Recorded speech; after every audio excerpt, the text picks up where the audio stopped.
আপনারা সকলেই জানেন যে আমি গত 29 তারিখ নির্বাচনে অংশগ্রহণ করেছিলাম মোটরসাইকেল প্রতীক।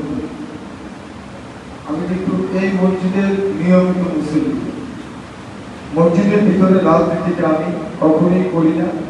আমি এই মসজিদে যেহেতু আমি নিয়মিত মুসলিম, আমার মহল্লার মসজিদ, তারপরও আমি মসজিদে দাঁড়িয়ে কারো কাছে ভোট চাই। আমি হুজুরকেও বলিনি, ইমাম সাহেবকেও বলিনি, ইমাম সাহেব আমার ভাইস্তা, আমি ওনাকেও বলিনি যে আপনি মসজিদের ভিতরে আমার ভোট চাই। আমি আল্লাহকে ভয় করি, আমি বিশ্বাস করি আল্লাহ তাআলা যে কোনো মুহূর্তে যে কোনো সময় আমাকে পছন্দ হলে এই দুনিয়া ছেড়ে চলে যেতে হবে। আমি বিশ্বাস করি যে একজন মানুষের অর্থ আত্মসাৎ করা আর একজন মানুষকে কটু কথা বলা একই সমান, তার হক নষ্ট। এই হক নষ্ট আমি কোনোদিন কারো করি। আমার বাড়ি এই শিবপুর গ্রামে, শিবপুর বাজারের উপরে। জীবনে কোনোদিন দুর্নীতি করিনি, কোনো দোকানদারের কাছে খারাপ আচরণ করিনি, আমার কাছে কেউ 10 টাকা পাবে না। এই কথাগুলো বলার অর্থ হলো, যারা আল্লাহকে বিশ্বাস করে, যারা প্রতিদিন চিন্তা করেন যে আমি 1 মিনিটের সময় আমার নেই, তারা খারাপ কাজ করতে পারে। আর যারা এটা মনে প্রাণে বিশ্বাস করে না বা মনে ধারণ করে না, তারা প্রতিনিয়ত দুর্নীতি করতে পারে, মিথ্যা কথা বলতে পারে।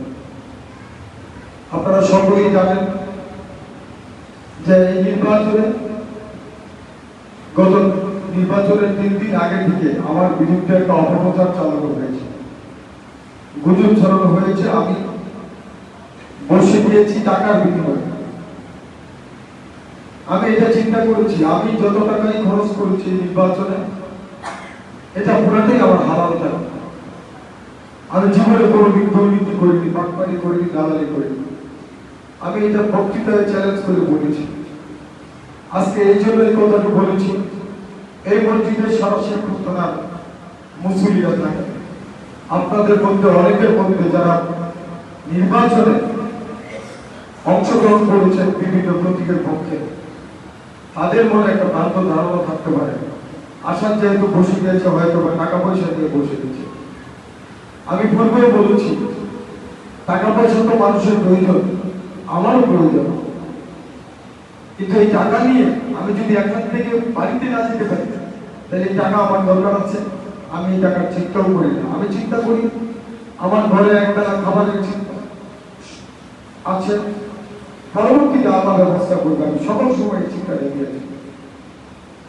আমার বিরুদ্ধে যে গুজব ছড়ানো হয়েছে, আমি টাকা নিয়েছি বা অর্থের বিনিময়ে আমি বসে গিয়েছি, নির্বাচনে জয় পরাজয় থাকবে, কিন্তু এই গুজবে আমার অনেক ক্ষতি হয়েছে।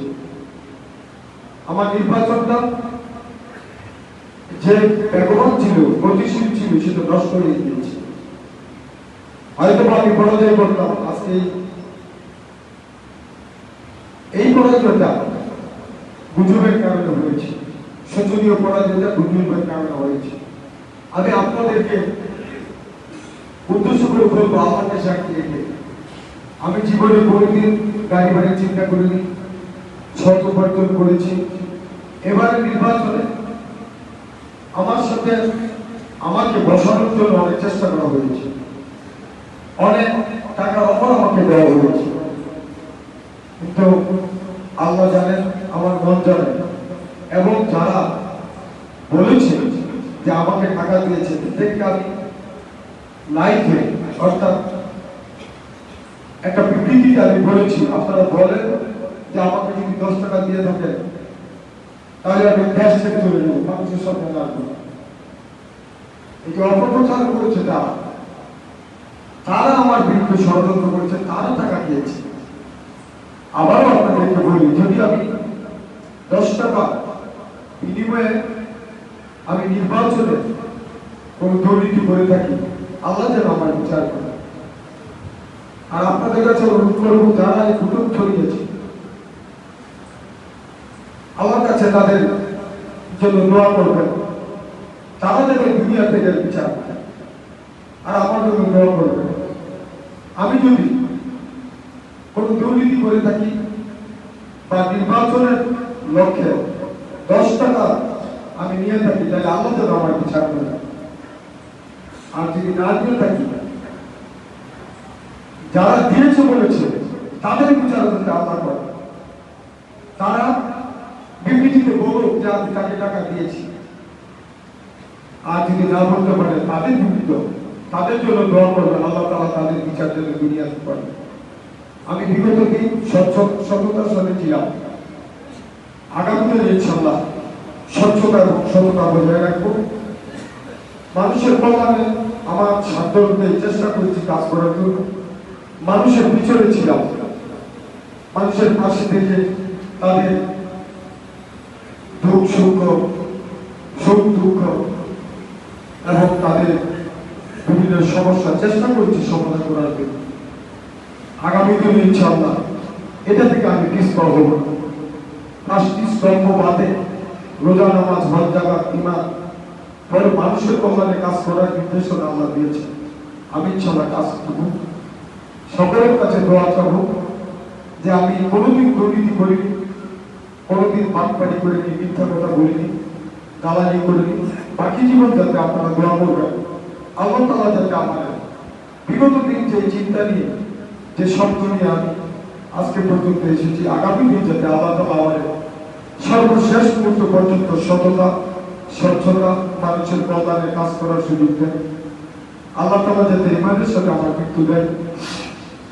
আর যদি প্রমাণ করতে পারে যে আমি কোনো অর্থের বিনিময়ে আমি কোনো দুর্নীতি করেছি, আল্লাহ তাআলার কাছে আপনারা আবারও বলি, আপনারা দোয়া করবেন সাথে সাথে যেন আপনারা গঠন করেন। আর যদি না নিয়ে থাকি, এই গঠনটা যাবে তা বিনিময়ে এই দোয়াটা করবেন। আমি এই সময় নষ্ট করার জন্য মসজিদের ভিতরে আমি দুঃখিত, ক্ষমা চাচ্ছি এই বক্তব্যটা আপনাদের সাথে সময় নষ্ট করার জন্য। কারণ মসজিদে আমি এমনিতেই বক্তব্য রাখি না, এই মসজিদের আমি প্রধান উপদেষ্টা, তারপরে যত্রতত্র আপনাদেরকে বিরক্ত করি না। কারণ হলো মানুষ নামাজ পড়তে আসে, নামাজের সময়টুকু নিয়ে আমার কথা শোনার জন্য। আমি এগুলো সারা জীবন বেঁচে চলেছি, মেনটেন করে চলেছি। আমি আর কথা বাড়াবো না। আল্লাহ তাআলার কাছে আপনাদের মাধ্যমে দোয়া চাই যাতে আল্লাহ তাআলা ভবিষ্যতে আমার এই চিন্তা ভাবনা, এই মানসিকতা ঠিক রাখে।